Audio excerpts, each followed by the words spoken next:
Madam Sara, tungkol sa mga kotse mo ulit, sinabi mo kasi sa interview mo na 4 na po yung kotse mo na luxury cars. E ngayon, inamin mo 28 lang.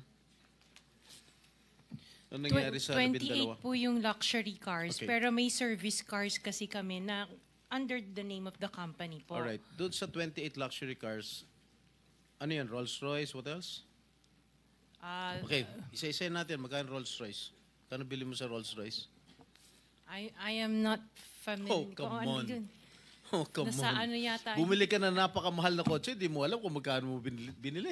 No, I know the price. yeah. Oh, tell us, Pero tell us. ano, we did not buy this on a cash basis. Parang Oh, so, installment na how siya. much is the Rolls Royce? So the Rolls Royce was around parang 42. 42 million. Rolls Royce, isang kotse lang yon. What else? The Maybach. Maybach, Mercedes. How much? Parang nasa 22. Parang ganun. 22 million. How Pwede many pa Maybachs? natin pakita yung screen. Just Kaming one. hindi nakakaalam ng kotse na hindi na malaman kung ano yung pinagsasabi ninyo. Kayo siguro nagkakaintindihan kayo, pero kami ni Senator Erwin, hindi kami masyadong... Para malaman namin ano ba itsura ng pinag-uusapan Maybach is natin. Mercedes, right? Oh, ilan ang Maybach mo? Meron bang Isa lang po. Oh, ano pa? Yung Bentley, Bentley. Wow, magkano yung Bentley mo? 20. You purchased this brand new, all brand new. Yes po. All right. Ilang Bentley? Isa lang po. Oh, what else? Yung G63. What is that? G63. G63, ano yun? Benz. Benz? G63? Is that a sports car? Hindi po. G-Wagon. Ah, wagon. Oh, how G-Wagon. much is it? Parang nasa 20 din yata. Huh? 20 din yata. 20 million. One vehicle only? Oh, what else? Yung Cadillac po. What kind of Cadillac? Yung SUV. Escalade? Yes. Oh, magkano? Parang yan. Mga 11 yata po yun. Bulletproof? No. Isa lang. One white, one black. Oh, dalawa. Both at 11 million each. Yung isa 8. Yung black. Long wheelbase? Yes po. What else? Yung GMC. What is this GMC? SUV Denali. rin to? Yes po. Oh, how many? Dalawa. Dalawa rin. How much each? Parang nasa 11 din yata siya. 11 million each. What else? Yung Suburban. Suburban. Ilan? Isa lang po. Pero I bought that here. Local. Bakit itong mga sinasabi mo? Sabi mo, binili mo sa local dealer dito. Oo, local dealer. Oh. Ay, ibig sabihin, importer. Pero this one sa casa binili yung Suburban po. Oh, magkano? Parang nasa 3 lang yata siya nun. 3 million? Oo. Brand new? Second hand? Binili mo? Second hand? Tapos lahat itong mga luxury cars mo, yung mga Rolls Royce, Maybach, Bentley, Escalade, G63, para brand new. Opa. O bakit bumili ka na second hand Suburban? Ano na siya yung lumang model? Hindi siya Yeah. yung brand new model. Kaya nga, bakit ka bumili na second hand? Kasi yun lang yung Samantalang lahat available. mga Kasi that was mamahalin the na- time, at that time it was pandemic. So that was the time na yun lang ang available nilang When did you unit. acquire all these luxury cars? All at the same year? No po. When? Since 2022, 21. 2022. May 2021 pa po. 2021. So ilang beses ka bumili ng kotse sa isang taon? Minsan sa isang taon, isa. Or kaya minsan tatlo yung iba. Luxury. Opo. Kailan ka natuwa roon sa payong ng Rolls Royce? Last year lang po. Last year mo lang na-purchase. Yes po. Yung payong. Dahil sa payong, bumili mo, ha? Alright. Bukod sa mga nabanggit mo, mga luxury cars, ano pa? Yung mga SUV ng mga engineers ko. Hindi, ilan lang to? 3, 4, 6, 8. I can't remember all at the top of Sa my dami. head. Oo. Sa dami. Apa. So, doon sa 28 na pinurchase mong mga luxury cars, ilang taon mo binuno yun? Yung iba, You started purchasing these luxury cars on what year? the long wheelbase, yung mga binanggit ko kanina, that was only 2022 No, or 21. when did you start? Yung iba, like, let's say, the autobiography, What 2016 is pa po. autobiography? Ano yan, Range Rover. Oh, may Range Rover ka 2016 pa pala, hindi mo sinasabi sa akin. Oh, Range 2016 pa po siya. Rover. Ilan? Just the one autobiography and then What the Defender. autobiography? Ito ba yung Range Rover? Range Hindi. Rover po. Oh, okay, how much did you purchase? 16. 16 million. 2016 pa po yun. Ilan? Isa lang po siya. What else aside from Range Rover? Sabi mo? Defender. Defender. Ano siya? Range Rover. Range Rover din. Oh. Ilan? Isa lang po. Magkano? Nasa parang 7 yata yun. 7 million? Aha. Ano pa? The Evoque. Ano? Evoque. What is Evoque? Range Rover. Range Rover pa rin. Oh, marami ka pala Range Rover. Oh. Evoque. Ito yung, maliit ba ito? Malaki? Maliit. Okay, magkano? Parang nasa 5 lang yata po siya. 5 billion. Oh, what else? Lang, ha? Sarap ng buhay mo, ah. Oh, sige, ano pa? Hindi ko na maalala yung iba eh. Sa dami talaga, hindi mo maalala, no? Sino-sino gumagamit itong mga luxury cars ninyo? Kami po. Every day, Iba-iba. siguro sa pag-aalis kayo nung umaga, Rolls Royce ang gamit mo. Pag uwi mo ng tanghali, kakain, pag lalabas kayo, may back naman ang gamit. Ganun ba yun? Sa dami nyo ng kotse. This is really, for me or for all of us, for all the Filipino people watching, this is unbelievable. To have 28 or 40 luxury cars at your disposal. Ngayon lang ako nakarinig na isang tao o mag-asawa na ganito, kadami ang kotse na mamahalin. Hindi na bali yung mga Fortuner, okay lang. Pero kayo, Rolls-Royce, Maybach, Mercedes-Benz, Bentley, Escalade, Range Rover, ilan? GMC, Suburban, G63, di ko na nga naintindihan yan eh. O sabi ni Senator Soto, tapos pera ng gobyerno. Ano ba? Nasaan ang konsyensya nyo, madam? Isang tanong. Hindi ako naniniwala na wala kayong contact sa DPWH. Hindi kami naniniwala. Pati siguro si Minority Leader, hindi naniniwala wala kayong contact. Pati si Chairman, hindi naniniwala wala kayong contact. Ngayon, huwag ka tumingin tumingin ka sa akin. Wala naman nagtatanong dyan. Sino ba tinitignan mo dyan? Oh, magkano binibigay mong porsyento o advance sa mga taga DPWH para mabigyan ka ng proyekto? Wala po ako binibigyan sa DPWH po. Baka may ipakita ako sulat sa'yo. Mamin ka na. Wala po ako talagang... Kasi hindi po ako nakikipag-transact with the DPWH. At the end of the day, pag nagsinungaling ka, ipapakita ko yung sulat. Mino mo. Di ba umabot hanggang 40%? Wala po ako, sa DPWH wala po akong Sige. kausap talaga. Sige, I will take your word for it. Pagka meron ako nilabas sa'yo mamaya, okay? Mag-isip-isip ka. Hindi ako nagbibiro. Wow. Mr. Revalo, kanina, nandito ako kanina, umakyat na ako. Pagbalik ko rito, nakatungo ka pa rin. Sino ba talaga kausap mo dyan? Gusto mo yung mic? Wala po, Your Honor. Meron ka ba abogado? Yes po, Your Honor. Ikaw ang may-ari ng Wawaw. Opo, Correct? Your Honor. Ano ba yan? Sole proprietorship, partnership, or corporation? Sold po, Your Honor. Sole, ikaw lang. Magkano paid up capital?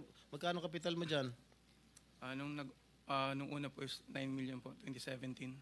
9 million. 2017 po, nag-start po kami. 17 po.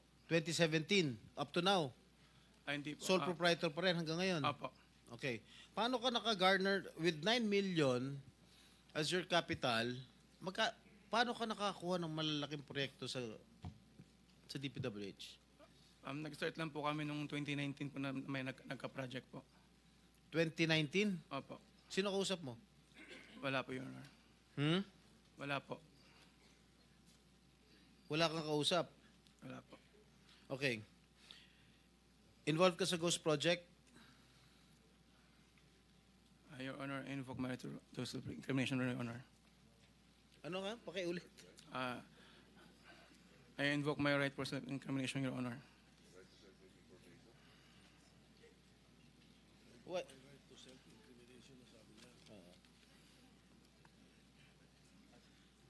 Senator Jinggoy. Malinaw ba Mr. yung Chair. Pwede bang... linawin muna natin yung sinabi kasi ang narinig ko, I invoke my right to self-incrimination. Against self-incrimination, Your Honor. Against eh. Plus, Mr. Chair, dapat tumingin ka rin sa nagtatanong mo, Mr. Wow. Ayaw mo ba tumingin sa amin? Huwag kang kausap mo. Yuko ka na, yuko dyan. Lamesa yung kausap mo eh. Senador yung nagtatanong sa'yo. Harapin mo rin. Thank you, thank you. Anong pangalan niya? Arevalo. Mr. Arevalo, meron kang abogado? Yes po, Your Honor. Is he here? He can give you legal advice. Yes po. Nandiyan ba abogado mo? Nasaan ang abogado mo, Mr. Arevalo?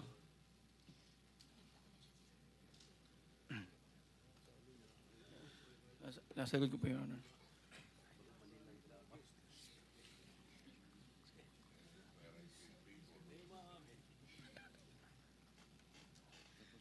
Hindi po.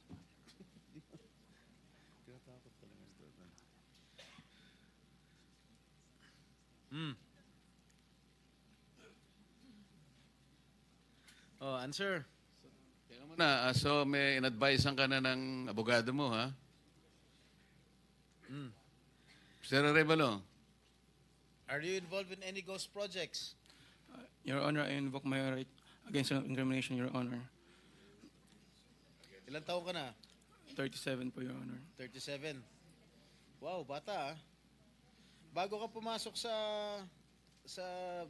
mga kontrata sa gobyerno, ano trabaho mo dati? May mga, may nasa construction company po ng kamag-anak po. Kamag-anak mo? Gaano kalapit yung kamag-anak mo? Tatay mo ba yan? O pinsan? Tsuhin? Mga kamag-anak lang po, tita po. Kaya nga, sino ang kamag-anak? Kung namin kamag-anak. Tita po. Ha? Mga tita po. Tita mo? Po.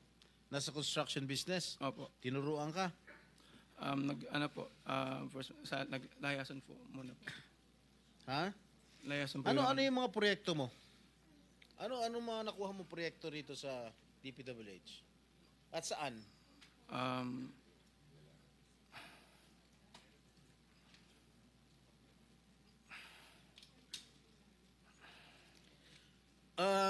Mr. Arevalo, alam mo, malamig na malamig ulo ko ngayon ha. Pero pag ikaw, tumingin ka ng tingin na sa cellphone mo, hindi ko alam kung ano binabasa mo dyan, humarap ka sa amin. Opo. Yes po, Your Honor. Ikaw may-ari nito, di ba? Yes po, O Your di Honor. dapat alam mo. Ano yung mga proyektong na-awardan sa inyo ng DPWH? At saan-saan? Ano po, Your Honor? Hindi ko po na alam po yung exact number po. Gusto mo ako magbigay sa'yo? Kung saan-saan yung mga project mo? Gusto mo ako magsabi sa'yo? Come on. You're wasting our time. It's already 1:45. May session pa kami alas 3. At marami pa magtatanong. that is what I was trying to advise everybody. Kasi po, gagamitin sa session mamaya ito, 3 o'clock. Kaya nililimit po namin ang sarili namin na magtanong. So, Mr. Chair, Senator kung di naman Jinggoy, sumasagot ito hindi sumasagot agad-agad ito, how can you deduct it from my time? Hey, Mr. Arevalo, sumagot ka Yes po, agad. Your Honor. Ha? Yes po. Oh, alin-alin yung mga proyekto na na-awardan sa iyo ng DPWH at saan-saan to? Meron po kaming sa QC po, sa Metro Manila First. Meron din po sa Quezon. Bulacan. Your Honor, I invoke my right against self-incrimination, Your Honor. Anak ng patingo. Tinatanong ko, how can my question incriminate you? Tell me. Tinatanong ko lang saan yung proyekto mo. I invoke my right against self-incrimination? Sorry po, Your Honor. Ha? How can that incriminate you? Tell me. Pinapainit ng ulo namin dito eh. May incriminate siya kasi nga, hindi niya may tuturo ko siya dahil ghost project siguro.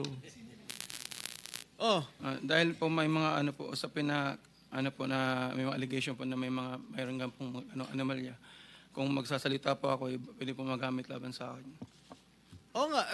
Simple lang naman. Wala na ako tinatanong sa'yo kung ano. Tinatanong ko lang, saan itong mga proyektong na-awardan sa'yo ng DPWH. Ang dami mong binanggit na probinsya. Quezon. Ano pa? Ano binanggit niya? QC. Karamihan nito, Bulacan. Ba't di mo mabanggit ang Bulacan? Ha? Meron ka pa nga San Juan eh. Hindi mo binabanggit eh. Ha? Metro Manila First po yun, Your Ano? Honor. Sa Metro Manila First po yun, Your Honor. Metro Manila first? Yes po, San Juan po. Oh. Yun po yung pinakuha namin project 2019. Sige. Yung Bulacan, meron ba?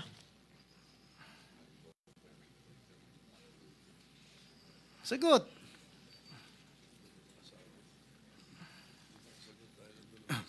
Your Honor.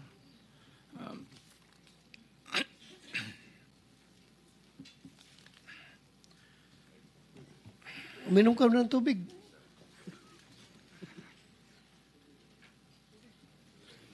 Oh. Ilan? Ilan? Di ko pa sigurado, Your Honor. Oh, dito base sa record namin, meron kang 42 projects sa Bulacan. Meron kang 42 projects sa Bulacan. Yung bulk ng na-award na contract sa inyo ng DPWH, ang bulk mo nasa Bulacan. 42. Ha? 2 sa San Juan. 2 yata sa Quezon. Meron sa Ilocos Norte. Meron sa Caloocan. Meron sa Laguna. Yan, Bulacan lahat to. San Juan. Quezon City. Tsaka identical ang presyo, ha? Identical ang mga presyo rito. 77 million, 77 million, 72 million, 72 million. Sino ba? Bakit ganun? Oh, last and final question. Meron Meron ba ng 42 projects above, how Above? much? Yeah, 42 projects sa Bulacan. Meron 90 million. Kaya nga above 50? Yes, above 50 million. Lahat. So, Mr. Arevalo, kung 42 projects ito, 42 plunder cases ito eh. Kanina sinasabi namin sa inyo, kung nakikinig po kayo, makikipag-deal kami sa inyo na po pwedeng hindi na kayo ipoprosecute criminally, magturo na lang kayo. Kasi sa palagay namin, hindi kayo ang most guilty. Kapag nakapagturo po kayo ng mga kasangkot talaga dyan, na talaga sila naman ang talagang talamak na sa paggawa nito, anong malay ninyo? Baka imbes na criminal prosecution, wag na yon. Bayaran nyo na lang ang gobyerno, pero magturo po kayo. Para meron po tayong kapuntahan talaga. Kasi kung ganito na lang tayo ng ganito, ikutan ng kito, mapipilitan po, puro plunder. Harapin po ninyo 42 plunder cases. Hindi po fair sa inyo yun eh. Alam namin, hindi lang kayo ang sangkot dyan. Marami ang kasangkot dyan. Kaya, yung abogado po siguro nag-advise sa inyo kung nakikinig. Tingnan nyo rin po na maganda ring offer para sa amin ito. Makakatulong pa kayo sa bansa. Matigil na po ito. Ilang minutes yung video? Meron ako ipapakita with the permission of the chair. Siguro 1 minute lang na video. Tingnan mo, Mr. Arevalo, kung project ng Wawaw to.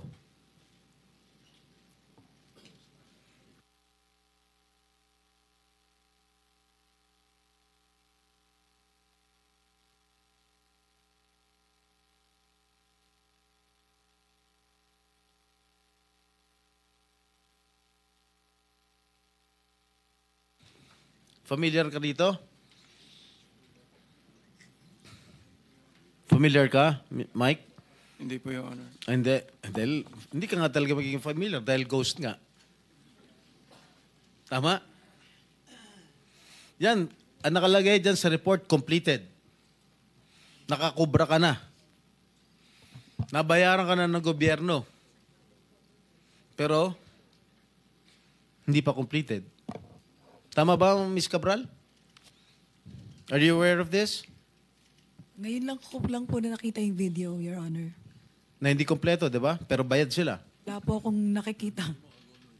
Sa Hagonoy, Bulacan. So, hindi mo alam, Mr. Arevalo? Ngayon ko lang din po Ha? nakita yung video. Ngayon ko lang din po nakita yung video, Your Honor. Oh, talagang hindi mo makikita dahil hindi mo naman alam. Kasi nga ghost. Di ba? Alam mo, nag-iisip na ako kung isa-cite kita yung contempt dito eh. Huwag mo lang ako subukan, please. Okay, babalik ka kita next hearing ah. Miss Sarah. Mr. Chair, with the indulgence of the SP Pro Temp, Yes. interjection. Yes, Okay, please. provided it's very brief kasi Yes, kulang very na po brief, tayo Mr. sa Chair. panahon. Opo, very brief lang. Sabi nyo kanina, and salamat po sa SP Pro Temp at Mr. Chair. Sabi nyo kanina, Mr. Arevalo, na meron din kayong mga proyekto, ang Wawaw, sa Quezon City sa pamamagitan ng Metro Manila First. Kasama po ba yon sa dalawa lang sa 254 flood control projects sa Quezon City na may koordinasyon sa LGU ayon kay Mayor Joy Belmonte? Yes po, Your Honor. Ayun yun. Yun din, Ano po yun, yung sa isa po, may letter na po dun for termination po. letter for termination. Yun ba yung sa Barangay Mariblo sa Quezon City? 2 pumping stations na nagkakahalaga na 282 million pesos na magkaharap? I-check, yun po, ang di ko po masagot, i-check po namin, Your Honor. Sige po, pakipaalam nyo sa komite namin sa pamamagitan ng aming chair. Salamat, Mr. Chair at SP Pro Tem. Thank you. One last question, Oh, Mr. last Chair. question. Yeah, Mrs. Diskaya, meron bang pagkakataon yung siyam na pag-aari mo ng construction company, meron bang pagkakataon na sila naglalaban sa isang bidding, sa isang kontrata? Hindi po. Sigurado ka? Pag makakuha ako ng record sa Pagpapakaalam ko. DPWH na si St. Timothy, si St. Gerard, si Alpha Phi Omega, sino pa? Si Alpha and Omega and St. Gerard, hindi po sila nagsasali sa isang bidding. Pero Okay yung nga. ibang licenses, magkakasama sila minsan. And then, so minsan naglalaban-laban yun, Siyam. Yes po. Oh, so that is not a legitimate bidding. Dahil yung siyam na yon na naglalaban-laban sa isang award sa isang kontrata, iisa lang ang may-ari. So kahit sino doon, kahit sinong manalo doon sa bidding na yon, ikaw ang panalo. Dahil sa'yo lahat yun eh. Correct? Tama? Hindi po, kasi iba yung may-ari ng mga companies. Oh, sus. Kasi sabi I'm mo just lang concerned with Alpha and Miss Omega. Diskaya, Opo. kanina, sinabi mo Alpha Phi Omega lang ang sa'yo. Opo. Nung tinanong kita ulit, in-enumerate ko lahat yung siyam na korporasyon, inamin mo sa'yo lahat yun. Oh, di ba? The records will bear me out. Opo. Oh, ngayon, ang tinatanong ko sa'yo, yung bang siyam na korporasyon na yon, Panglimang tanong na. naglalaban-laban ba sa bidding yan? Panglimang Yes tanong po. na yan eh. Sabi mo kanina, last question. Hindi ba sumagot? Ayaw sumagot. Oh. Hindi, sagutin Yes po. mo. Opo, sumagot ako. Oh, Opo. naglalaban-laban. Opo. So pag Sinagot ko. naglalaban-laban yung siyam na korporasyon sa isang kontrata, at kung sino manalo ron, kahit isa sa siyam na manalo, sa'yo pa rin yun. Ikaw pa rin ang panalo. Correct? Opo. Oh. Senator Erwin, Ang tanong ang... very brief lang, baka Opo, tayo maano ang sa sagot panahon. po, ha? ang sagot po dyan, Senate Pro Temp, nagbibiding-bidingan.